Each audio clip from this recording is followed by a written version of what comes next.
down at Essex Marina to have a look around Fairline Squadron 42. This is in fact hull number 1, and our luck is in because the owner's on board, so he's going to talk to us about how he's found Fairline's entry-level Flybridge over the last 2 years of cruising. So let's jump on board and see what he has to say. So here we are on board with Stuart Smith, the owner. He's had the boat since the end of 2010, and I understand previously you had a Targa 38. That's right. Yeah. Sports cruiser. And how have you found the switch from having a nimble, agile sports cruiser to something a bit larger with a bit more room on board? This was great, and it gave us more usable space inside, and having the bonus of the Flybridge, you sort of got more the best of both worlds, yeah, as opposed to do with canopies. And it was a lot better boat for our weather, for the British climate. Yeah. It gives we were able to use this a lot more weekends if it was going to be a storm or rain, whereas we probably wouldn't have been on the Targa 38. Have you found yourself caught out in heavy weather on this boat?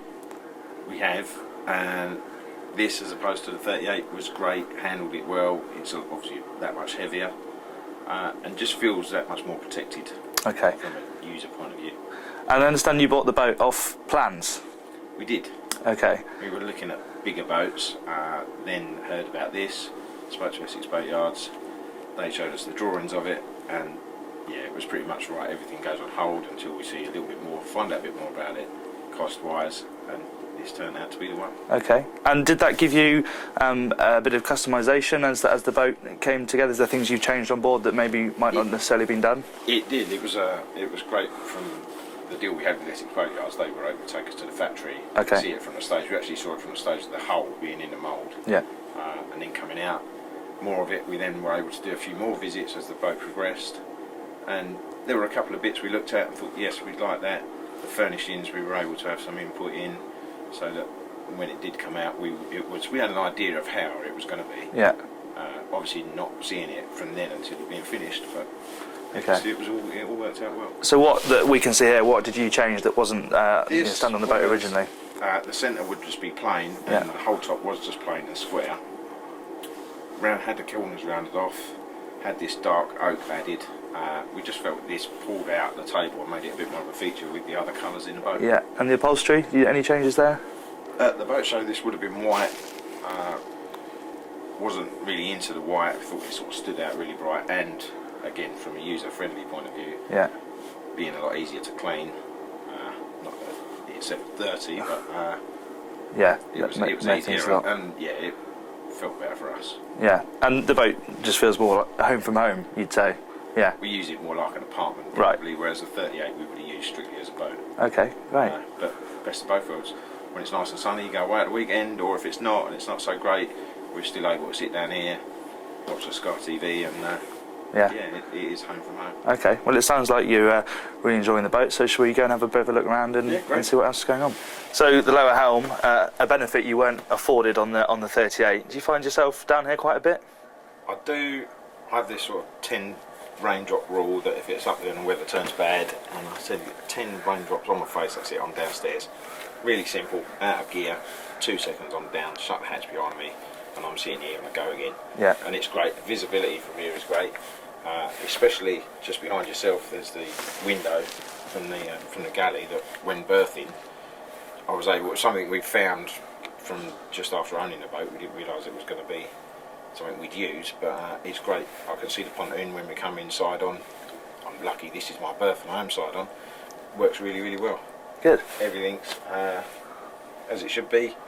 All my switches, trip switches are there, so I can see if anything goes that maybe you wouldn't see if it was elsewhere. Yeah, really find it comfortable. But then if the sun's out, I'm back upstairs.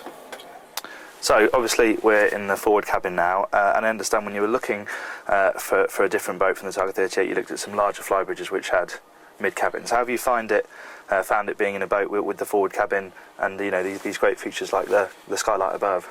We did look at larger boats, you're right. It was nice having that much more room in the bedroom, but then when we looked at this and we came in and saw that obviously now with this boat you don't have the beds sort of cut off or a strange shape. It is a full-size bed. Really easy, great. The light, this system up here with this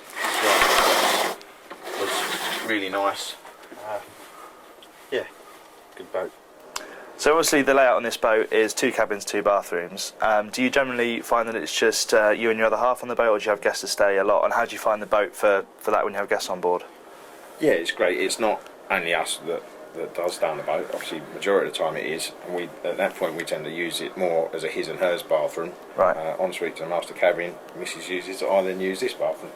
But if we have got many more than us, they use the second bedroom, and we open the doors so they have that. They then use that as an ensuite bathroom. It works fantastic. You've got that real private thing, and it's really good. So here we are from the Flybridge, and you were telling me earlier about what a fantastic entertaining space you found this over the last couple of years. Yeah, it's been great. We've had 8 guests up here, and ourselves, that's obviously 10. The size has been fantastic for us. There's obviously the griddle under here, the ice maker, and we've got another fridge in here, so we don't have to keep running up and down the stairs. It's been really good. When we're not entertaining and it's just us, we use the sunbed, and also the table drops, and that makes a large sunbed as well, if you want to lay down a sunbed on the good days. Yeah. So quite a lot has been made of the tender launch system on this boat. Would you just like to show us how it works and tell us what you've made of it, having used it extensively for the last couple of seasons? Yeah, sure. It's just pretty simple. This just plugs in the back here. This is my remote control. Here goes the down button.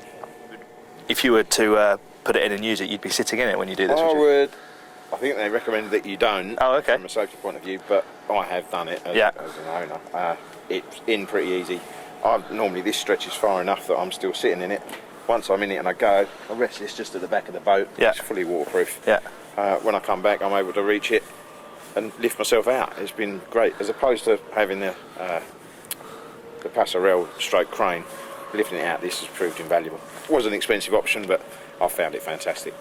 Okay, Stuart, you've been dying to tell us about this seat since we came on board, so please show us what it does and why it's so special. I have, it's great. I think it's really good because it's not only can you just sit there at that for other people, your guests, the doors double up as an armrest and as a separate door. Also there's boatloads, pardon the pun, of usable space underneath. This doubles, obviously you can flip over and you can sit the other side and watch what's going on with the tender launch and the rib. Also it's really easy to flip over and there's a huge amount of storage underneath. So there you have it, straight from the owner's mouth, just exactly what it's like to spend some time extended cruising on Fairline's smallest Flybridge. Stuart, thanks a lot for your time today.